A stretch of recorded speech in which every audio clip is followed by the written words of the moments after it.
ہم نے تمہیں معتدل امت بنایا ہے، نہ تو دنیا میں ایسے لگو کہ دین برباد ہو جائے، نہ دین میں ایسے لگو کہ دنیا معطل ہو جائے۔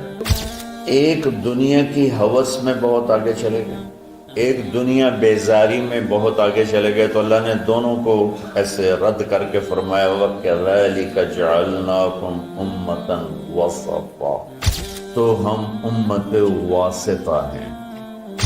ہمارے ذمے ہے جو تبلیغ والے کر رہے ہیں، ہمارے ذمے ہے کہ ہم اب اللہ کے پیغام کو لوگوں تک پہنچائیں اور ہم واسطہ بنیں بندوں اور بندوں کے رب کے درمیان۔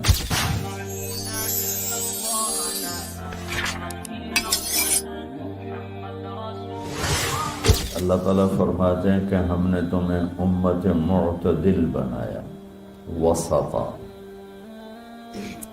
ایک ترجمہ اس کا امام طبری نے کیا ہے، جو ہمارے تبلیغ والوں کے لیے بڑا، بلکہ پوری امت کے لیے، صرف تبلیغ والوں کے لیے کیوں، پوری امت کے لیے وہ ایک پیغام ہے کہ انہوں نے ایک ترجمہ یہ کیا ہے کہ ہم نے تمہیں امت واسطہ بنایا۔ دو چیزوں کو ملانے کے لیے درمیان میں جو چیز ہوتی ہے اس کو واسطہ کہتے ہیں۔ جیسے یہ مائک میرے اور آپ کے درمیان، یہ جو بھی آگے سن رہے ہیں، واسطہ ہے۔ یہ دو چیزوں کو ملا رہا ہے، مجھے اور آپ کو ملا رہا ہے آواز کو بلند کر کے۔ تو امام طبری نے اس کا ترجمہ، ایک ترجمہ یہ کیا ہے، یہ بھی کیا ہے امت معتدل بنایا ہے، یہ تو تمام مفسرین نے اس کا یہ ترجمہ کیا۔ امام طبری نے ایک ترجمہ یہ کیا ہے کہ ہم نے تمہیں امت واسطہ بنایا ہے۔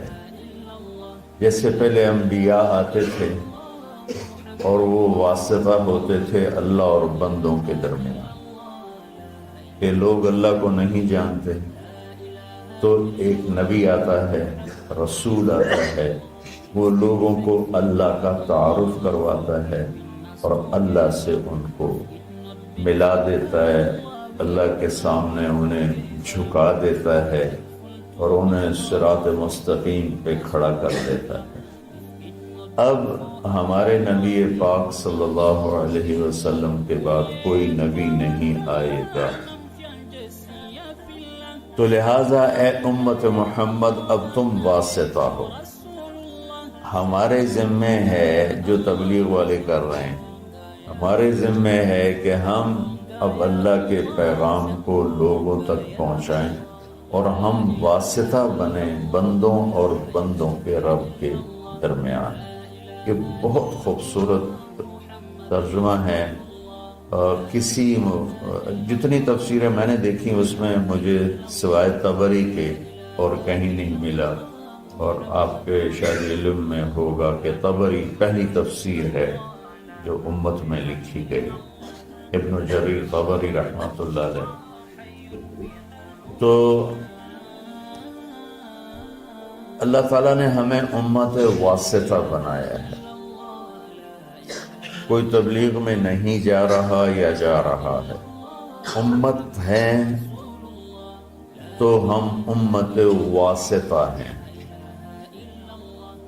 نماز سب پہ فرض ہے، بہت تھوڑے سے لوگ پڑھتے ہیں، تو جو نہیں پڑھتے ان کی معافی تو کوئی نہیں۔ زکوٰۃ بہت تھوڑے لوگ دیتے ہیں، جو نہیں دیتے ان کو معاف تو نہیں ہے۔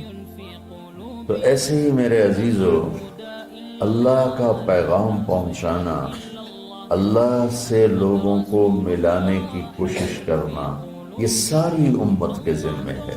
بہت تھوڑے سے لوگ کر رہے ہیں، بے شمار امت ہے جو بھول چکی ہے اور بھولنا بھی بھول چکے ہیں۔ مدت ہوئی صیاد نے چھوڑا بھی تو کیا، تاب پرواز نہیں راہ چمن یاد نہیں۔ مجھے یہ شعر بڑا فٹ آتا ہے کہ شکاری چھوٹے سے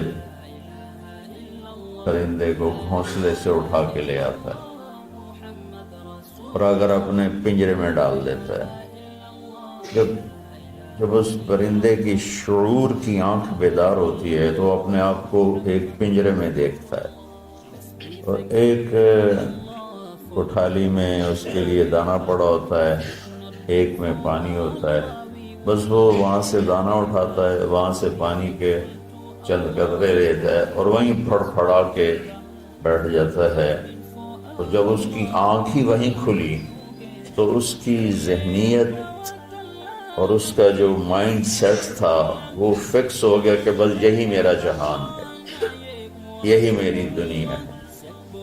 تو وہ پرندہ جوان ہو گیا تو شکاری نے ایک دن دروازہ کھولا پنجرے کا، کہا اپنے چمن کو لوٹ جا، اپنے جنگل کو لوٹ جا۔ تو وہ آگے کہتا ہے تاب پرواز نہیں، مجھ سے تو اڑا ہی نہیں جاتا، اور اگر میں اڑ بھی جاؤں تو راہ چمن یاد نہیں، مجھے تو یاد نہیں تم مجھے کہاں سے لائے ہو، تو میں کدھر جاؤں، میں نے اتنے ہی رہن دے۔ تو اس وقت امت محمد صلی اللہ علیہ وسلم دکانوں کے پنجرے میں، فیکٹریوں کے پنجرے میں، ملوں کے پنجرے میں، زراعت کے پنجرے میں، کاروبار زندگی کے پنجرے میں ایسی بند ہوئی ہے، بس صبح گھر سے اپنے کام پر، کام سے گھر پر، گھر سے دکان پر، دکان سے گھر پر، یہ سارا ماحول ہے۔ اب جب انہیں کہتے ہیں کہ بھائی تمہیں اپنے چمن کو لوٹو، تمہیں تو دنیا میں اللہ کا پیغام سنانا ہے، تو کہتے ہیں تاب پرواز نہیں، راہ چمن یاد نہیں۔ تو آج جو میں تھوڑی بات کرنا چاہتا ہوں وہ دوسرے معنی پر ہے۔ وَكَذَلِكَ جَعَلْنَاكُمْ أُمَّةً وَسَطًا، ہم نے تمہیں امت معتدل، درمیان والی امت بنائی۔